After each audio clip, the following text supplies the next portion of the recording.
நம்ம டீமோட அருண் காமராஜா வாங்க போடுது. இவர் நான் சென்னமலை டீம்ல வந்து தகுடு வெட்டி அப்படின்னு சொல்லி நான் பேர் வச்சா அவருக்கு. ஸோ தலைவர் கண்டிப்பா ஒரு சில வார்த்தைகள் தான் சொல்லணுமா? எல்லாருக்கும் வணக்கம். இது நன்றி தெரிவிக்கும் விழா அப்படிதான் நம்ம பிளான் பண்ணியிருந்தோம். ஆக்சுவலாக நன்றி தெரிவிக்கின்ற விழா.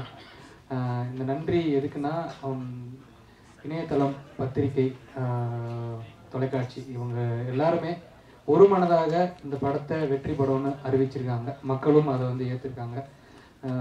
இதுக்கு முக்கிய காரணம் ப்ரொடியூசர் திலீப் பாபு சார். ஏன்னா இனிஷியலாக நான் வந்து இந்த ப்ராஜெக்டில் ஃபஸ்ட்டு சேர்ந்தது ஒரு ப்ரொடக்ஷன் எக்ஸிக்யூட்டிவாக சேர்ந்தேன்.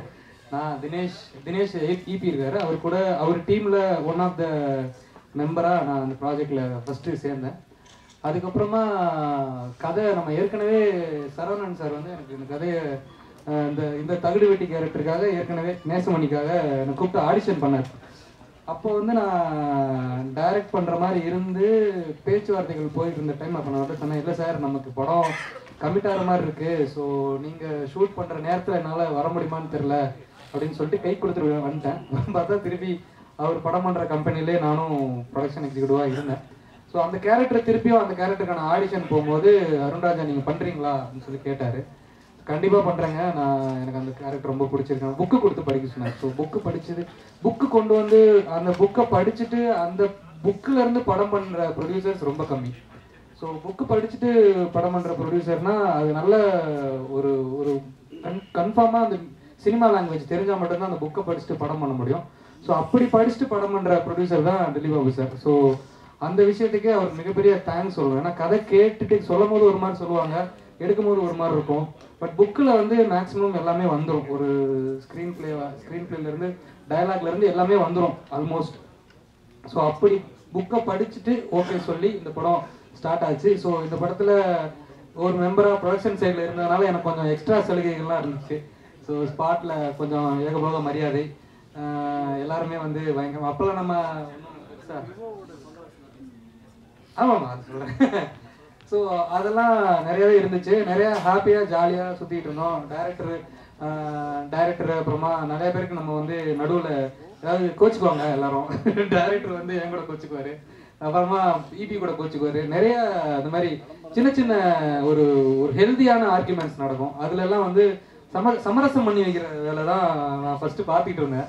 ஸோ எனக்கு ரொம்ப ஒரு மாதிரி நல்லா இருந்துச்சு. அது ஒரு மாதிரி எல்லாருக்கும் ஒரு சின்ன சின்ன கோவம் இருக்கும். அந்த கோவத்தை சமரசம் பண்ணும்போது நம்ம ஏதோ பெருசாக ஐநா சபையிலேருந்து உள்ளே வந்து அமைதி பூங்காவை மாற்றின மாதிரிலாம் ஃபீல் பண்ணுவோம். ஸோ வெரி ஹாப்பியாக ஆரம்பித்த ப்ராஜெக்ட். இந்த ப்ராஜெக்டில் என்ன அறியாமே நான் என்னோட ஃபுல்லஸ்ட்டாக ஒரு விஷயம் இன்வால்வ் ஆகிருக்கேன்னு சொல்லணும். அதுக்கு மிகப்பெரிய தேங்க்ஸ் வந்து தினேஷ்க்கு நான் சொல்லணும். தினேஷ் வந்து இந்த ப்ராஜெக்டில் வந்து என்னை வந்து கிட்டத்தட்ட ரொம்ப ஈக்குவலாக ட்ரீட் பண்ணார். அவர் தான் ஈபி, பட் ஆனால் என்னையே அந்த அளவுக்கு வச்சு ட்ரீட் பண்ணிட்டு இருந்தார். அப்புறமா நேசமணி கேரக்டர் வந்து எனக்கு கிடைச்சதுக்கு மெயின் ரீசனே அந்த வாய்ஸ் தான். ஸோ அந்த வாய்ஸ் என்னோட வாய்ஸ் தான், ஓன் வாய்ஸ் தான். டப்பிங் நான் தான் பண்ணேன், வேற யாரும் பண்ணல. ஸோ நிறைய பேர் வந்து அந்த உங்கள் வாய்ஸ் நாங்கள் ரியல் வாய்ஸ் மிஸ் பண்ணுறோம், உங்களுக்கு யாரோ டப்பிங்லாம் கொடுத்துருக்காங்க, எங்களுக்கு ரொம்ப இதாக இருக்குது, நீங்களே பேசியிருக்கலாமே அப்படின்னாங்க. நான் தான் பேசினேன். ஸோ அந்தளவுக்கு அந்த கேரக்டரை வந்து எடுத்து பண்ணோம். திபு என்னோட காலேஜ்லேருந்து இன்ன வரைக்கும் மிக நெருங்கிய நண்பன். அவன் வந்து துபாயில் இருந்தப்போ நான் அவனை அங்கேருந்து கூப்பிட்டுட்டு இருந்தேன், டே வாடா இங்கே வாடா மியூசிக் பண்ணலாம் வாடா. அவனை வந்து சூப்பர் சிங்கருக்குலாம் வந்து பார்ட்டிசிபேட் பண்ணுறியாடான்னு கேட்டிருக்கேன். அந்த ஒரு மாதிரி விரக்தி அடித்தான். அதாவது மியூசிக் அவனுக்கு ரொம்ப பிடிக்கும், மியூசிக் நிறையா பண்ணுவான்றது தெரியும். உனக்கு இண்டஸ்ட்ரியில் உனக்கு ஒரு இன்ட்ரோ வேணும்னா அட்லீஸ்ட் நீ ஒரு சிங்கராது வா, அவன் நல்லா பாடுவான்னு எனக்கு தெரியும்.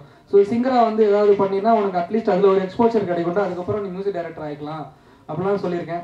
ஸோ அவன் வந்து இந்த படத்தில் மியூசிக் டைரக்டராக வந்து எல்லா பேப்பர்லேயும், எல்லா பத்திரிகைகளையும், எல்லா ஊடகம், இணையதளம் எல்லாத்துலேயுமே திபு நினன் தாமஸ் மிக சிறப்பாக பின்னணி இசை பண்ணியிருக்கார், மிக சிறப்பாக பாடல்கள் பண்ணியிருக்கார் அப்படின்னு சொல்லியிருந்த அந்த வார்த்தையை படிக்கும் போது உண்மையிலே பெருமைப்பட்ட ஆள் நான் தான். ஏன்னா எனக்கு வந்து தெரியும் அவனோட திறமை என்னன்றது. அந்த திறமையை உலகமே பாராட்டுது இன்னைக்கு அப்படிங்கும்போது ஒரு நண்பனா எனக்கு ரொம்ப மிகப்பெரிய ஒரு சந்தோஷமா இருக்கு. இந்த படத்தோட இந்த வெற்றிக்கு வந்து ஒரு மிக முக்கியமான ஒரு காரணம் வந்து ஆதி சார்.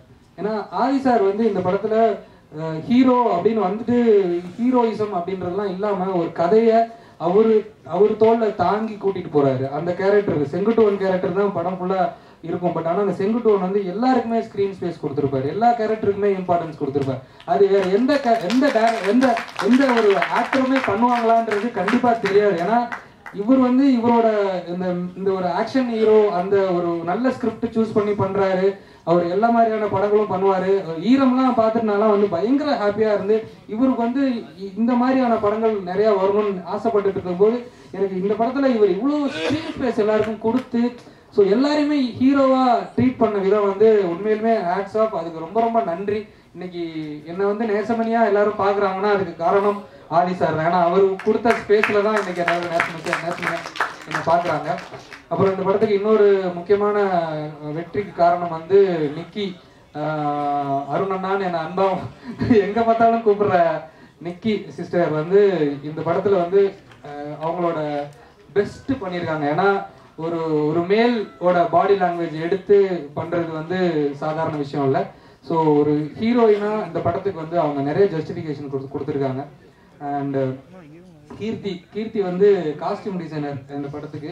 இந்த நேசமணியா என்னை கன்வெர்ட் பண்ணது அவர் தான். ஃபர்ஸ்ட் ஆஃப் ஆல் எனக்கு வந்து இந்த லுக் டெஸ்ட் வச்சு ஒன்று பண்ணாங்க. நிறைய ஒரு படம்லாம் வரைஞ்சி இந்த மாதிரி ஃப்ரெஞ்ச் வீடை வச்சு ஒரு மாதிரி வரைஞ்சி காமிச்சாங்க. அப்போ வந்து அது ஏதோ ஒன்று மிஸ்ஸிங் பிரதர் அப்படின்னு சொல்லி அவரே சொன்னார். அப்புறமா நான் அந்த வலிச்சு சீவிட்டு கொண்டு போய் அந்த ட்ரெஸ் எல்லாம் போட்டுட்டு போய் அந்த கண்ணாடியை போட்டு நின்ன உடனே இது பக்கா இதே நம்ம பண்ணிக்கலாம் அப்படின்னு சொல்லி அந்த படத்துல எல்லா காஸ்டியூம்ஸுமே என்னோட காஸ்டியூம்ஸ் வந்து ரொம்ப யூனிக்கா பண்ணி கொடுத்தார். கீர்த்தி, தேங்க்யூ ஸோ மச். அண்ட் ராகுல் வந்து இவர் இங்க அமைதியா வந்து ஒரு 4 வாரத்தை பேசுறதுக்கு ஃபுல்லா பேப்பர் எடுத்து வச்சுட்டு அதை படிச்சுட்டு போயிட்டார்ல, அந்த மாதிரிதான். ஆமா ஆமா. ஸோ அவரு வந்து அந்த மாதிரி ஃபுல்லா பேசவே மாட்டாரு. அவர் வந்து ஒரு பாயிண்ட் ஆஃப் டைம்ல எனக்கு ஒரு ஆர்ட் டைரக்டர்ன்றதே தெரியாது. நான் பாட்டுக்கு இவர் வருவாரு, ஸ்பாட்ல நின்று போவேன், பார்த்துட்டே இருப்பாரு, நான் அப்படியே உள்ள போவேன், அப்படி பார்ப்பேன். இவர் ஆர்ட் டைரக்டர்னு என்ன ஆரம்பத்தில் யாருமே சொல்லவே இல்லை. அப்புறமா ஒரு பாயிண்ட்ல ஆபீஸ்ல பார்க்கும்போது தான் தெரியும் இவர் ஆர்ட் டைரக்டர் அப்படின்னு சொல்லி. அட பாவீங்களா, ஒரு ஆர்ட் டைரக்டர் அவ்வளோ அமைதியா உள்ள ஒரு புள்ளப்பூச்சி மாதிரி கூட்டு வரீங்க அப்படின்ற மாதிரி ஃபீல் ஆச்சு. அப்புறம் ராமதாஸ் அண்ணன் வந்து அவரோட மிகப்பெரிய ஃபேன்கள்ல நானும் ஒருத்தன். ஏன்னா முண்டாசுப்பட்டியில இருந்து இப்போ வரைக்குமே அவரோட ஒவ்வொரு படத்துலையுமே வந்து அவர் வந்தாருன்னா அது தனியா ஒரு யார் இந்த வேலை பார்த்தா அவர் வந்தாருன்னா தனியா ஒரு பயங்கரமான ஒரு ஃபீல் இருக்கும். ஏன்னா அந்த இன்னசென்ஸ் அவரோட ஃபேஸ்ல இருக்க இன்னசென்ஸ் வந்து அந்த கேரக்டர்ல தெரியும். அது வயசான ரோல் பண்ணாலும் சரி, சின்ன பையன் மாதிரி பண்ணாலும் சரி, கரெக்டா பொருந்தக்கூடியவர் ராமதாசனை. ஸோ அவருக்கும் மிகப்பெரிய நன்றி. அண்ட் இனிஷியல் டைம்ஸ்ல வந்து என்னோட பேர் அருண்ராஜா காமராஜ்னு பாதி பேருக்கு தெரியாது. பத்திரிகையிலையும் சரி, ஊடகம், இணையதளம் எதுலையுமே வந்து நம்ம நடித்த படங்கள், நான் 2-3 படம் நடிச்சிருக்கேன்.